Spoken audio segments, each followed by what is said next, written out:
Hi hello everyone. आम्ही चाललेलो आहोत घनसोलीला मॉलमध्ये म्हणायला गेलं तर आम्ही दरवर्षी 15 ऑगस्टच्या नंतर आफ्टरनूनचं प्लॅनिंग होताच माझा की मी कुठेतरी जाणार आहोत म्हणून. तर आम्ही नियर बायच गेलो, पण काल दिवसभर इतका पाऊस होतो ना, अक्षरशः विचारूनच सोय नाही. मग काय, घेतली गाडी आणि चाललो फिरायला.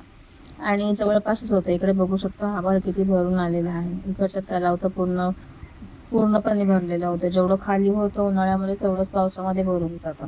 त्यानंतर आम्ही पार्किंग लॉटमध्ये पोहोचलो फायनली, त्या स्क्वेअर ऑरम स्क्वेअरच्या मॉल म्हणायला गेलं तर मी पहिल्यांदाच बघते. आणि इथून येताना तर खूप भारी वाटत होतं, पूर्ण रायडिंग वे सारखं. आणि इकडे आता आम्ही पोहोचलोय. इकडे बघू शकता, बापरे, असे होर्डिंग्स लावले होते ना, कधी असं मी आतमध्ये जाते असं वाटत होतं. आणि फायनली ना आम्ही इथे पोहोचलो. इथे पोहोचल्यानंतर आमच्या मिस्टरांना काय, नेहमीच्या टायमिंगवरती वाटलं वॉशरूमला जावं. आणि निर्वी राहिली खाली आणि मी गेली वरती स्लेटरने. ती विचार करत होती येण्याचा, पण तिला काय जमलंच नाही. मग फायनली मला पुन्हा तिला घेण्यासाठी खाली यावं लागलं. मग मी पुन्हा खाली आली तिला घ्यायला. असं माझं काम चालू होतं. तेवढ्यात आम्ही खूप मज्जा केली, फन केली. आणि त्यानंतर आम्ही गेलो गेमिंग झोनमध्ये. निर्वीला फायनली एक राईड करायची होती. तर मग राईड करण्यासाठी मी घेतलं, कारण की ती भरपूर वेळा मला बोलत होती मम्मी करायचं, हे खेळायचं ते खेळायचं. सो म्हणलं ठीक आहे, राईड आपण घेऊया.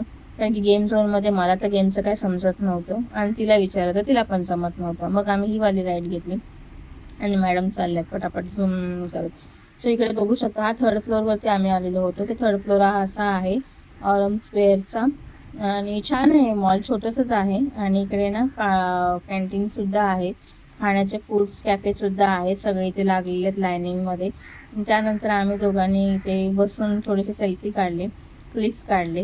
भाई पहिल्यांदा बसलाय आणि फोटो काढला, नाही तर माणसाला आवडत नाही. इकडे म्हणायला गेलं तर सगळा गेमिंग झोन एरिया होता आणि छान वाटला मला. हा जास्त रहदारी नव्हती, जास्त हे नव्हतं. आणि इकडे बघा ना, तर पिंड बालूची म्हणून ना हा रेस्टॉरंट आहे, जो फेमस आहे. भरपूर क्रिएटर लोक जे आहेत ना इन्स्टावरती, त्याने देखील दाखवलं होतं. आणि फायनली मला इथे येण्याचा मौका मिळाला. सो मी पण इथे खूप एन्जॉय केले, इथे फोटोशूट केले. तर ह्याच्याबरोबर फोटो काढण्याची मजा निर्वीला सांगितलं, म्हटलं काढ म्हणून. आणि आम्ही पण इथे फोटो क्लिक केले. छान वाटलं. हा एरिया बघा किती मोठा आहे आणि माणसांची रहदारी खूपच कमी आहे. तर फायनली हा रेस्टॉरंटचं हे आहे, क्लिक आहे. आणि आम्ही म्हणतो इथून जाऊया का. आम्ही 2-3 फोटो क्लिक्स केले, व्हिडिओज काढले. एरिया म्हणाल तर खूप शांततेचा, खूप मस्त वाटला मला. जास्त रहदारी नसल्या कारणाने, नाही तर कचकचाट भरलेला असतो, कारण की 15 ऑगस्टच्या निमित्ताने लोकांना सुट्टी असल्या कारणाने लोक येत असतात. पण इथे एवढं जास्त हे नव्हतं.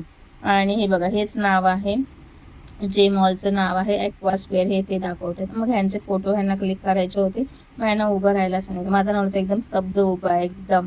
नंतर म्हणतो माझा हाफच फोटो काढ, कारण की मला तो पिशवी दाखवायची नाही. तिथे काय आणली, छत्री. ह्या छत्रीचा उपयोग तर काहीच झाला नाही, झाला पण एंडिंगला झाला. इथे निर्वीने पण फोटो क्लिक केले. माझे फोटो क्लिक करण्यासाठी यांच्याकडे तेवढी स्ट्रॅटेजी होतच नव्हती, यांनी काय केलीच नाही. इथे बघाल तर जेवणामध्ये ना इतकं भारी वाटत होतं, वाटत डायरेक्ट जावं आणि फाडून खाऊन घ्यावं. पण बापरे, तिकडचे हाय रेटचे मॉल बघितले, म्हणजे रेट बघितला ना, असं वाटलं बापरे बस झालं, इथेच शांती घ्यावी आणि आपण कुठेतरी दुसऱ्या हॉटेलमध्ये रेस्टॉरंटमध्ये जाऊन जेवावं. सो फायनली इकडचं तुम्हाला एरिया दाखवते. इकडे पण तयारी भारी भारी केलेली होती आणि ॲडव्हर्टाइजमेंटसाठी असे हे फ्लेक्स लावले होते मोठे मोठे, की काय काय आहे आमच्या मॉलमध्ये. सो आणि ते बाजूलाच ना रिलायबलचं पण हे आहे. आणि इथे ऑरमच्या बिल्डिंग्स खूप मोठ्या मोठ्या आहेत, त्याच्यामुळे हे मॉल त्यांना प्रोव्हाइड केलेलं असावं असं मला तरी वाटतंय. त्यानंतर आम्ही खाली सेकंड फ्लोअरला आलो. सेकंड फ्लोअरला म्हणाल ना, तर मग काय बघायलाच नको. इकडे बघाल तर पूर्ण ना ह्याच्यामध्ये झोन होता, पूर्ण लेडीज वेअरचं होतं. ते मी ह्यांना म्हटलं हे आमच्यासाठी आहे, तुम्ही का आलात, तर म्हणता असू दे. मग काय झालं, आलंच. आणि आम्ही ते चेक करत होतो आणि माझ्यासाठी सिलेक्शन करत होती, की मम्मी तुला हे घे, मम्मी तू हे घे म्हणून. तर ह्याचे पप्पा म्हणतात अगं हे तुझ्यासाठी नाही आहे, तुझं. तर ती म्हणाली मला माहिती आहे माझ्यासाठी नाही आहे, मी मम्मीला सांगते की तू घे म्हणून. बापरे, तिथल्या प्राईस ऐकाल ना, तर एका याची किंमत 4 आणि 5,000 रुपये एका टॉपची आहे. बापरे, 2-3 महिन्याचं रेशन तर माझं असं सहज सेविंग्स आहे. एवढं महाग कसं करणार, हेच तुम्हाला सांगत होती. सगळा मॉल बिल वगैरे फिरलो, जास्त काही फिरण्यासारखं नव्हतं. गेमिंग झोन आणि कपड्यांचं ते फक्त मला पाहायला मिळालं. बाकी अदरवाईज इथं काहीच नव्हतं. आणि तिथे पे आणि पार्कचं होतं. 50 रुपीज घेतले नुसते, अर्धा 1 तासाचे फक्त गाडीचे. म्हणजे तुम्ही कुठे किती वेळ थांबा, 5 मिनिटं थांबा, 10 मिनिटं राहा, तुम्हाला तेवढे पे करायचे आहेत म्हणजे करायचे. आणि तिथे सिस्टम पण खूप वेगळी होती. मग बाहेर आम्ही आल्यानंतर बघू शकता, आकाश तर पूर्ण भरलेलं होतं, एकदम आभाळ आलं होतं, पण पाऊस काय पडला नाही. आणि आमची सफर एकदम ना खूप छान झाली, मस्त झाली. आणि हे म्हणत होते की आता ह्याच्या नेक्स्ट टाइम आपण कुठे जायचं नाही, कारण की थोडी भीती पण वाटते की माझं फिफ्थ चालू आहे आणि मी गाडीवर प्रवास करतो. मग जोरदार लागली भूक, मग आम्ही गेलो इकडे खायला एअर रिसॉर्टमध्ये. सो इतकं छान आहे ना जेवण. असं बघायला गेले ना तर मला असं काहीतरी ना रोटी आणि भाजी किंवा चिकन वगैरे असं काय खायची क्रेविंग्स होती. सो आम्ही चिकन बटर मागवलेलं होतं आणि विथ 4 रोटीज. सो ते खाता खाताना इतका एन्जॉय केला. 2-3 जण माझ्या तोंडाकडे बघत होते मी व्हिडिओ शूट करत असताना. थोडी म्हटलं जाऊ दे यांना काय आता, बघू दे काय बघायचं आहे ते. मग मी सुरुवात केली, मस्तपैकी ताव मारला माझ्या चिकन बटरवरती आणि खूप मजा आली. Actually chicken butter with Kolhapuri हे होतं, चिकन कोल्हापुरी म्हणून होतं, जे ते चवीला पण भारी होतं आणि मस्त लागत होतं. पहिलाच घालतो खाल्ला ना अक्षरशः तृप्त झालं मन. असं वाटलं छान, त्याच्यासारखं जेवणच नाही आहे. कारण की मॉमेटियन हॉटेल होतं, जे ना घनसोलीच्या ना स्टेशनच्या समोरच लागतं ते. तिथे आम्ही गेलो होतो. कुलसुम म्हणून आहे नाव ह्या हॉटेलचं, न्यू कुलसुम म्हणून हॉटेल आहे. तर छान हॉटेल आहे हे. आम्ही लग्नाच्या आधी सुद्धा जेवायला ना इकडेच यायचो, बर्थडे कोणाचा असू दे किंवा काय, तर आम्ही इकडेच यायचो. आणि हे आमचं फेमस हॉटेल होतं. नॉनव्हेजमध्ये म्हणाल ना तर सगळ्यात बेस्ट तर हे होतं. आणि त्यानंतर मी मागवलेली होती बिर्याणी, कारण की एवढंच खाऊन काय पोट भरणार नव्हतं, कारण की 2 जीवाच्या माणसाला खूप जास्त जेवण लागतं. सो त्या हिशोबानेच मी बिर्याणी पण मागवली हाफ प्लेट आणि आम्ही डिवाइड करून घेतली. सो बिर्याणी आपली आली आणि मस्तपैकी रायता त्याच्यासोबत आणि मस्त फुल एन्जॉय केला, धमाल केली एकदम.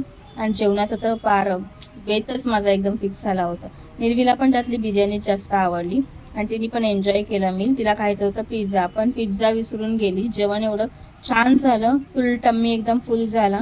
ते पण कमीत कमी 500 रुपयामध्ये आपलं एवढं जेवण सगळं झालेलं आहे. आणि आता हॉटेलचे रेटसुद्धा वाढवलेले आहेत, त्याच्यामुळे आपण काहीच करू शकत नाही. तर मी पण फूड एन्जॉय केलं मस्तपैकी आणि खाल्लं, ताव मारला एकदम छानपैकी आणि खूप मजा आली. आणि मी त्यांना तेच म्हणत होते की आपण बिर्याणी कधी मागवली नव्हती, आणि बिर्याणी कधी खाल्लीच नाही.